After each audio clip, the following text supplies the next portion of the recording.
Having wet the paper, I'll begin the imaginary landscape with a wash of cobalt blue. There we go. I like to thin the paint down to a milk-like consistency, and I don't use the paint too heavily, and I drag it back and forth in a horizontal motion, suggesting the feeling of the horizon. It wouldn't make sense to go up and down. I'm going to have a nice horizon line over there somewhere. What I like to do after I lay an initial wash of cobalt blue is sometimes I'll throw in a little Antwerp blue just to get variations on the blue. And I'll put the Antwerp blue higher up. In atmospheric perspective, if you look at the horizon actually starts to gray out and lighten up as you recede down towards the horizon. But as you look up, away from the horizon, the sky gets bluer and bluer and bluer. Now, as I said before, this is going to be an imaginary landscape, and let's see if we can create the effect of a sunset. So what I'm going to go to now is my red. I'm going to introduce a little quinacridone red or red rose, depending on the brand you buy. Actually, I was going to apply it with a number 6 round, but I think instead of using a number 6 round, I'm going to use my flat angled brush. Rich wash of that blue, of that red. I have blue on my mind because as I'm laying that in, I'm looking at what's happening up there, and I'd like to darken it a bit with more Antwerp blue. I use Antwerp blue as opposed to Windsor blue because I think it's a little less chemical and more natural looking. Notice I'm not blending the color into one another.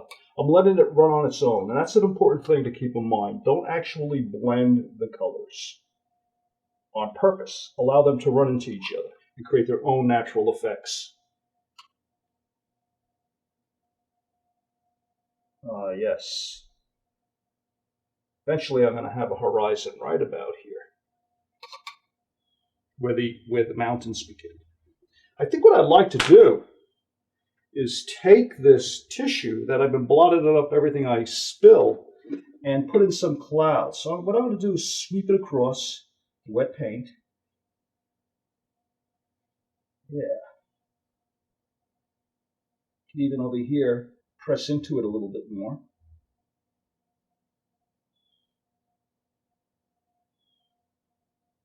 That's what causes the flaming colors of the evening sky, the interesting cloud formations that the sun interacts with. I think what I will do now is introduce an element of gray. As we look up into the sky, the sun is setting here and it becomes darker and deeper and bluer as you look straight up. I'd like to add a little bit of that darkness to my painting. So I'm going to take a little bit of Antwerp blue that actually has been mixed with a small quantity of brown matter. So I'm making a grayed blue color, and I'm going to flow it in up here. There we go.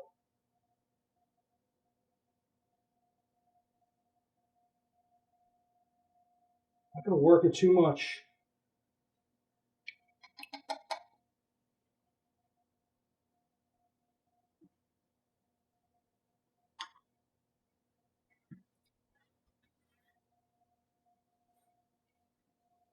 I like to wipe just a little bit more while the paint is wet. And I think it'd be nice to introduce some wispy clouds in this area. So I take my Kleenex. I use Kleenex because I find this brand is very absorptive and does a great job in lifting out color. I'm not going to try too hard because I believe in the accident. I wipe out just enough to alter the surface of the paper, and then I let it do its own thing. I'm going to lift some out in this area. Yeah. Oh, that's nice. That'll work. In fact, why don't we just get bold? Okay. Haven't gotten bold. I'm imagining the sun now is going to be down here somewhere. I'm gonna add a little bit of red to this area.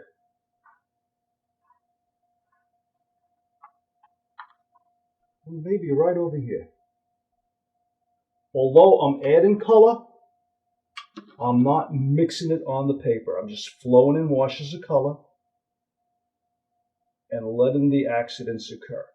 But notice all my applications of color are in a horizontal motion. That's intentional. That's to approximate the feel of the landscape. You look at it, the landscape, everything has sort of a horizontal feel to it. That's what I want to capture in this. What I'd like to do is get rid of this line right here. I'm going to spray into that and dissolve. The paper's still wet, so I'm able to do that. It hasn't locked in. And dissolve this line that was beginning to form. Wipe it out.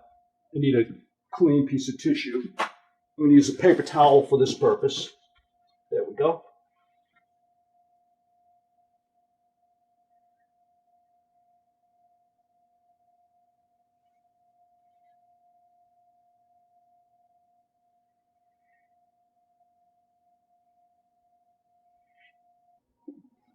About 20 minutes has gone by.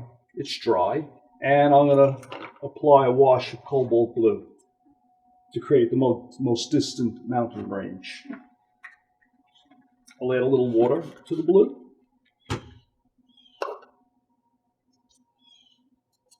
And start to flow it in. I'm going to introduce an element of irregularity because I really want this to look like a distant hilltop. And now I'm going to just, with some clean water, continue to pull that down to the surface. Normally what I might do is tilt the paper, tilt my table, but I have everything locked in place here, so I can't do it this time. That would help. What that would do is it allow the water to run down, and it would lighten the value, the color value up over here. Have to think about that next time. What I can do, though, so I don't have such a dominant solid line, is I could get a little bit of tissue and lift out some of the pigment in areas so it kind of fades in and out. Although this is not as gentle as Kleenex. Let me use my old Kleenex. Yeah, that's better.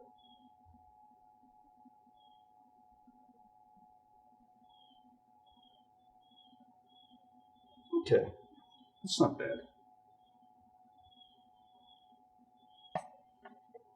Okay, the whole thing is dry now. I'm simply going to repeat this step and apply another wash of cobalt blue. A little bit below the first one.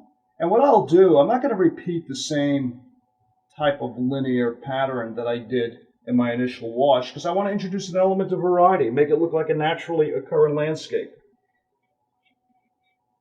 In order not to apply too heavily a coat, I often will squirt a little bit of water into the wash that I'm introducing to thin it out a bit.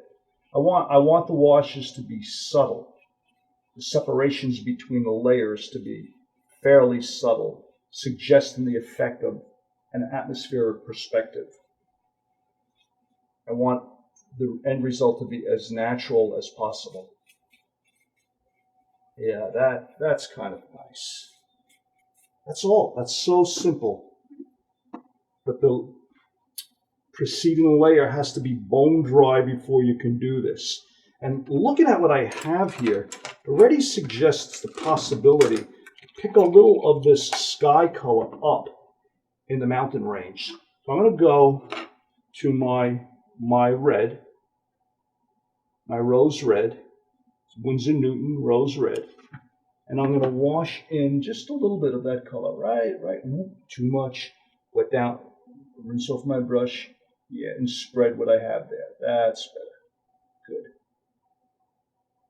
You ever see in a sunset, if you're, for example, in a mountainous area like upstate New York, the hills will often reflect some of the colors that you see in the evening sun. Very beautiful. I remember once in Delaware County, it was a long time ago, beautiful summer day, and that evening the sunset was so spectacular that the mountains were literally radiating purple. They were like glowing purple.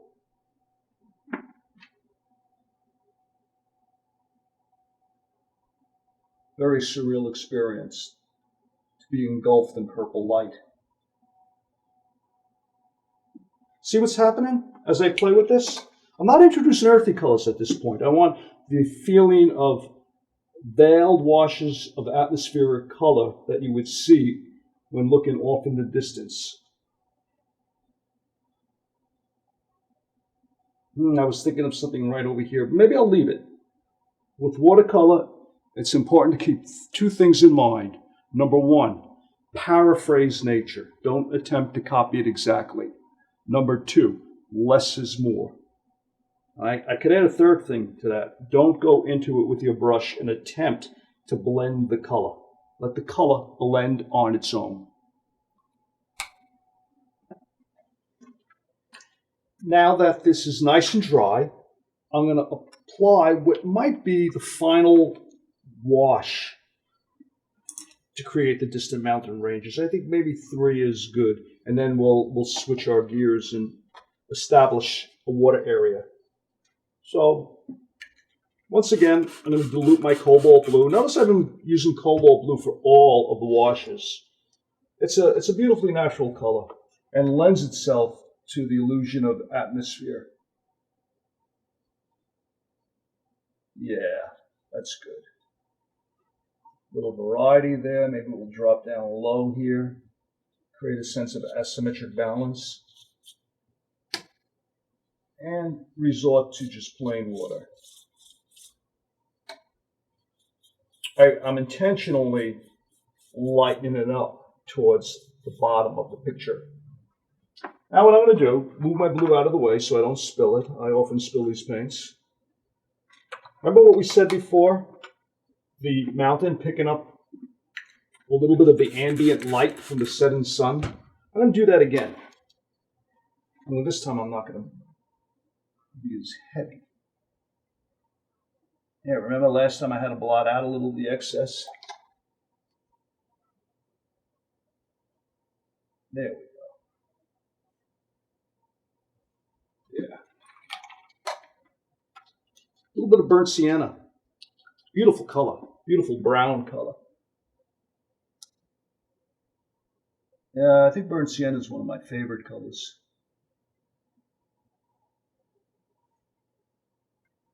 Burnt sienna will contribute to a graying effect of some of the colors I have here in the mountains, and I like that. You'll get hints of brown, but it'll also neutralize some of the blues, because essentially it's the complement of the blue. I think what I would want to do at this point is add a little bit of green to suggest foliage. You're starting to, the hills are coming closer, so you're going to start to see a little bit of foliage.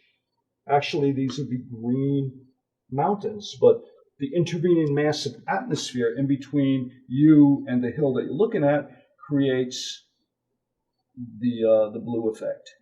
But here, let's do that. Let's get some green in there now.